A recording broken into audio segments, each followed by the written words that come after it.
Danes govorimo o vnetju. Zakaj je vnetje tako pomembno? Nekaj od tega lahko kar precej preberete v pripadajočem članku, ampak povemo še nekaj kratkih navodil oziroma točk, ki vam bodo pomagali pri tem, kako ga uravnavati. Se pravi, ne glede na to, ali je vaš cilj izguba maščobe, pridobivanje mišične mase ali izboljšanje zdravja, vnetje pri tem igra zelo veliko vlogo. V vsakem primeru se morate vedno potruditi, da ga čim bolj, kolikor se le da, znižate. To lahko naredimo na več načinov, nekaj od teh lahko preberete v članku. Se pravi, razmerje med maščobami, kakšno hrano uživate, vaš način življenja.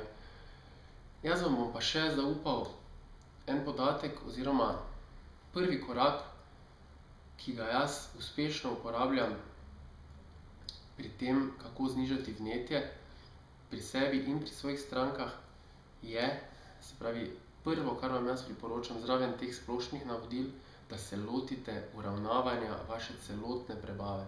To pomeni, od želodca do črevesja se prebava ponavadi igra najpomembnejšo vlogo pri stopnji vnetja v telesu. Bodite prepričani, če v vašem prebavnem traktu stvari ne delujejo, kot bi morale, vnetje v telesu vsekakor presega tiste vrednosti, ki so priporočene. Zakaj? Zaradi tega, ker če prebava ne deluje v redu, je skoraj sigurno tudi poškodovana vaša črevesna stena in skozi to poškodovano črevesno steno prehajajo strupi, veliki delci hrane, se pravi vse snovi, ki ne bi smele prehajati skozi črevesno steno, pridejo v telo in to sproži procese vnetja.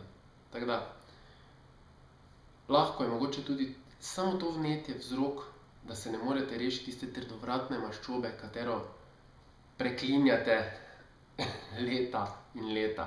Ampak maščoba je še v bistvu najmanjši problem. Lahko so to tudi razna vnetja, v začetku so ponavadi to kakšne manjše, ne vem, izpuščaji na koži, srbečice, alergije, se pravi, to se stopnjuje kasneje do tudi večjih težav, avtoimunih bolezni, astme in še kakšnih hujših, artritis, marsikaj povezano z tem vnetjem v telesu. Večje ko je vnetje v telesu, boljše je okolje za razvoj raznoraznih bolezni in za spodbujanje slabših poti presnavljanja raznoraznih snovi v telesu. Tako da, s tem, ko boste znižali vnetje, boste izboljšali številne procese in tudi zdravje v vašem telesu. In ker, kot sem obljubil, ena pomembna točka, kako to uravnati, je, da se prvo osredotočite na vašo prebavo in sicer začne se v želodcu. Tukaj sem spada uravnavanje ravni želodčne kisline. Navadno je imamo premalo, to lahko preberete v članku o želodčni kislini, ki je med članki na strani. Se pravi, s tem se začne. Če imamo premalo kisline, jaz ponavadi tukaj uporabljam dodatek HCl, ki v bistvu nadomesti tisti primanjkljaj kisline. Naslednji korak je raven oziroma nivo prebavnih encimov skupaj. Se pravi, predvsem ta nivo kisline vpliva tudi na pH. Če to ne štima, se pravi, če encimi ne štimajo, če kislina ne štima, se hrana ne prebavi v redu, pride do poškodb kasneje v prebavnem traktu, hrana se ne absorbira, kot bi se morala, poškoduje črevesno steno s časoma, črevesje, namesto da bi absorbiralo živila, ki jih mi nujno potrebujemo, teh absorbira vse manj, namesto tega pa skozi te razpoke, ki nastanejo zaradi vnetja, prehajajo strupi, kot smo rekli, in povzročajo dodatna vnetja.